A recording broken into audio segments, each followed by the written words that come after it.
అధిక బరువు అనేక సమస్యలకు కారణం. సాహితీ యోగా ఆన్లైన్ క్లాసులో జాయిన్ అవ్వండి. నిన్ననే కమిషన్ వారు మాకు సమయం ఇచ్చారు.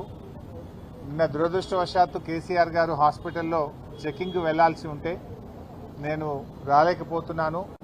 ఈరోజు ఏమైనా అవకాశం ఇస్తారా అని రిక్వెస్ట్ చేస్తే వారు దయతో కన్సిడర్ చేసి ఈరోజు మాకు సమయం ఇచ్చారు.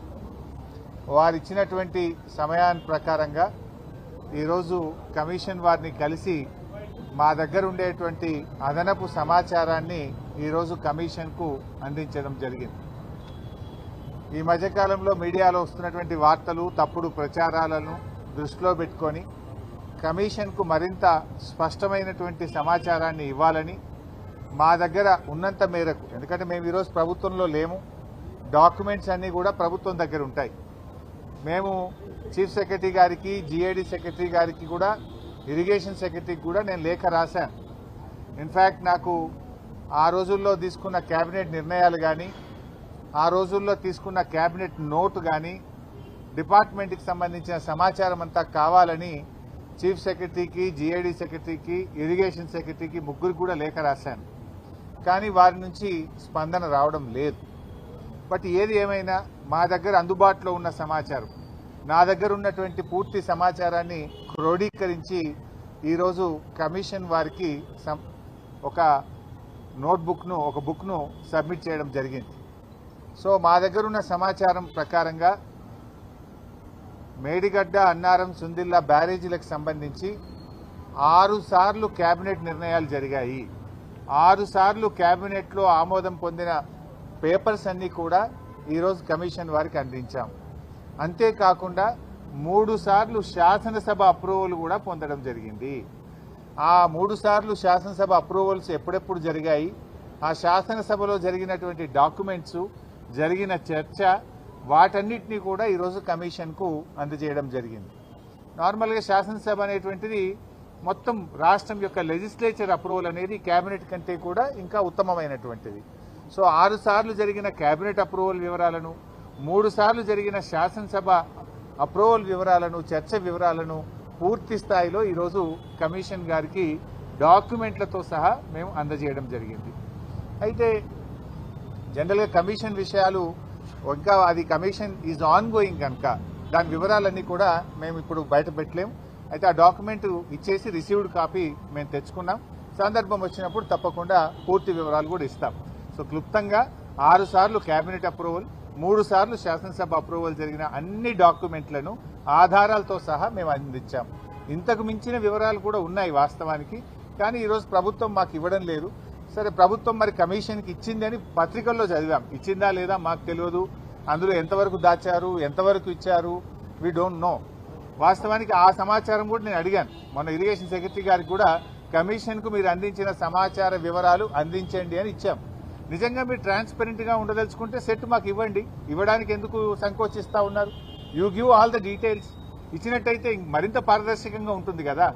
మా అనుమానం ఏంటంటే మీరు అసలు కమిషన్కు పూర్తి స్థాయిలో వివరాలు ఇస్తున్నారా లేదా, వాళ్ళకు అవసరమైన మేరకే ఇస్తూ ఏమైనా తప్పుదో పట్టిస్తున్నారనే అనుమానాలు మాకున్నాయి. అవి నివృత్తి కావాలంటే ఆ కాపీ అంతా మాకు ఇవ్వండి. ఎందుకంటే ఆ రోజు జరిగిన నిర్ణయాలు, కేబినెట్ నోట్స్ అన్నీ కూడా మాకు అందించండి అని చెప్పి నేను లేఖ రాశాను. ఇస్తే మంచిది, ఇవ్వకపోయినా పర్వాలేదు. బట్ మా దగ్గర ఉన్న సమాచారాన్ని మాత్రం కమిషన్కు పూర్తి స్థాయిలో మేము అందించడం జరిగింది.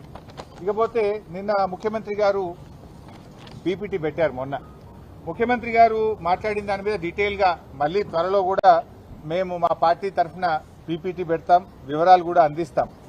బేసిక్గా చెప్పాలంటే ముఖ్యమంత్రి గారు నిన్న మాట్లాడినటువంటి విషయాలు అవన్నీ కూడా గమనిస్తూ ఉంటే, ప్రజాభవన్లో ఏదైతే పవర్ పాయింట్ ప్రజెంటేషన్ ముఖ్యమంత్రి గారు నిన్న ఇచ్చారో దాన్ని బట్టి చూస్తే 50 ఏండ్ల కాంగ్రెస్ పాలనలో కాంగ్రెస్ పార్టీ చేసిన ద్రోహాలను కవర్ పాయింట్ ప్రజెంటేషన్ లాగా, ఆ ద్రోహాలను కప్పిపుచ్చడానికి అది పీపీటీ కాదు, అది కవర్ పాయింట్ ప్రజెంటేషన్ లాగా మాకు కనబడ్డది.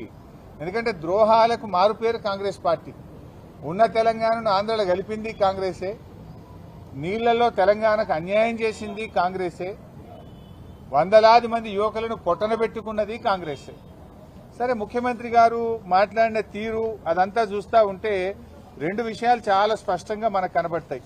ఒకటేమో అజ్ఞానం, రెండవదేమో అతి తెలివితేటలు. ఒక రకంగా బాధతో చెప్తున్నాను. నేను ఏదో విమర్శించాలని చెప్పట్లేదు, రాజకీయాల కోసం మాట్లాడతలేదు. ఇప్పుడు నేను మాట్లాడేది కమిషన్కి సంబంధం లేదు, కమిషన్ది క్లోజ్ చేసిన. ఎందుకంటే కమిషన్ ఉన్నప్పుడు ఎక్కువ వివరాలు కమిషన్ పరిధి దాటి మాట్లాడకూడదు. What I'm talking is related to CMs PPT. So ఒకటి అజ్ఞానం, రెండు అహంకారం. అహంకారంతో కూడినటువంటి అజ్ఞానము, అహంకారంతో కూడినటువంటి అతి తెలివి. ఏంటి, మేము ఏం చెప్పినా ప్రజలు నమ్ముతారు, మేము అబద్ధాలు మాట్లాడినా ముఖ్యమంత్రిగా కుర్చీలో కూర్చున్నా కదా జనాన్ని నమ్మిస్తా అని ముఖ్యమంత్రి గారు అనుకుంటున్నారు. సో రెండు విషయాలు, చాలా వివరాలు ఉన్నాయి కానీ సింపుల్గా 2-3 విషయాలు మాత్రమే చెప్తారు. ఒకటి 299, 512 ఇది శాశ్వత ఒప్పందం చేసుకున్నారని పదే పదే ఒక అబద్ధాన్ని 100 సార్లు చెప్తే నిజమైద్దనే విధంగా రేవంత్ రెడ్డి గారు, ఉత్తమ్ కుమార్ రెడ్డి గారు వ్యవహరిస్తూ ఉన్నారు. బాధ కలిగేది ఏంటంటే తాత్కాలిక నీటి వినియోగానికి, నీటి పంపకానికి తేడా లేకుండా ఈ రేవంత్ రెడ్డి గారు మాట్లాడుతూ ఉన్నారు. నీటి వినియోగం అనేది కేఆర్ఎంబీ చేస్తుంది, నీటి పంపకం అనేది ట్రిబ్యునల్ చేస్తుంది. నీటి వినియోగం అనేది ఆ సంవత్సరానికి మాత్రమే పరిమితం అవుతుంది, నీటి పంపకం అనేది శాశ్వతమైనటువంటిది. మీరేం చెప్తారు, శాశ్వతంగా 299 సంతకం పెట్టారనే ఒక అబద్ధాన్ని పదే పదే ప్రచారం చేస్తున్నారు. వాస్తవానికి ఆ 299 ఎక్కడి నుంచి వచ్చింది?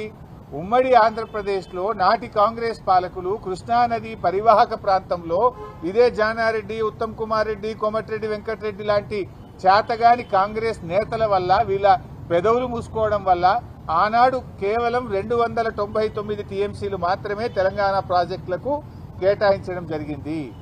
దానిని ఆనాటి శాసనసభలో 2014లో అప్పటి ముఖ్యమంత్రి కిరణ్ కుమార్ రెడ్డి గారు ప్రవేశపెట్టారు. అది శాసనసభ రికార్డులలో కూడా ఉంది. ఆనాటి కాంగ్రెస్ ప్రభుత్వం జస్టిస్ శ్రీకృష్ణ కమిటీకి ఇచ్చిన నివేదికలో కూడా అటు గోదావరిలో 968, కృష్ణాలో 299 టీఎంసీలు కేటాయించాము అని కూడా ఆ రోజు చెప్పారు. ముఖ్యమంత్రి గారు కూడా మాట్లాడుతూ 968లో గోదావరిలో మా కాంగ్రెస్ ఇచ్చింది అని మొన్న మాట్లాడిండు. మరి కృష్ణాలో 299 ఇచ్చి అన్యాయం చేసింది అనేటువంటి విషయాన్ని దాచిపెట్టే ప్రయత్నం రేవంత్ రెడ్డి గారు చేశారు. బట్ అయినా ఇలా సింపుల్ క్వశ్చన్ అండి, చిన్న 10వ తరగతి పిల్లవాడిని అడిగినా చెప్తారు. స్ట్రైట్ అండ్ సింపుల్, అర్థం చేసుకోవడానికి చాలా సింపుల్. మరి శాశ్వత ఒప్పందం కేసీఆర్ చేసి ఉంటే సెక్షన్ 3 కోసం కేసీఆర్ ఎందుకు అడుగుతాడు? What is section 3? నీళ్లలో పునః పంపిణీ చేయాలి. తెలంగాణ ఆంధ్రప్రదేశ్ మధ్య కృష్ణా నదీ జలాలను పునః పంపిణీ చేయాలి. నది యొక్క పరివాహక ప్రాంతం ఆధారంగా నీళ్లు పంచాలని కేసీఆర్ అడిగిండు. ఎప్పుడు అడిగిండు కేసీఆర్? రాష్ట్రం ఏర్పడ్డ 42వ రోజు అడిగిండు. జూలై 12వ తేదీ నాడు ఢిల్లీలో సెక్షన్ 3 కింద నీళ్లు పంపిణీ చేయండి, మాకు 299 ఇచ్చి అన్యాయం చేశారు, మా తెలంగాణకు 69% నదీ పరివాహక ప్రాంతం ఆధారంగా నీళ్లు కేటాయించాల్సిందే, ఇది మా హక్కు అని కేసీఆర్ రాష్ట్రం ఏర్పడ్డ 42వ రోజు వేశాడు. మరి నేను అడుగుతున్నా, 299కి శాశ్వతంగా ఒప్పుకుంటే సెక్షన్ 3 ఎందుకు అడుగుతాడు? సెక్షన్ 3 విషయంలో ఉమాభారతి గారిని స్వయంగా కలిశారు, గడ్కరీ గారిని స్వయంగా కలిశారు, షెకావత్ గారిని కలిశారు, ప్రధానమంత్రిని కూడా కలిశారు. పలుమార్లు పోరాటం చేసి సుప్రీంకోర్టు గడప దొక్కి కేంద్రం మెడలు వంచి సెక్షన్ 3 సాధించింది కేసీఆర్. సో ఇవాళ రేవంత్ రెడ్డి అర్థం చేసుకోవాల్సింది ఏంటంటే, నీటి పంపకం అనేటువంటిది ట్రిబ్యునల్ చేస్తుంది, ఆ ట్రిబ్యునల్ ను సాధించింది కేసీఆర్. ఈ రోజు మనకు 763 టీఎంసీల కోసం మన న్యాయవాదులు, మన ఇరిగేషన్ శాఖ పోరాటం చేస్తుంది. దాని మీద మీరు దృష్టి పెట్టాలని చెప్పి నేను కోరుతా ఉన్నా. సుమన్ టీవీలో మీ పర్సనల్ అండ్ బిజినెస్ ప్రమోషన్స్ కోసం కింది నెంబర్కి కాంటాక్ట్ చేయండి.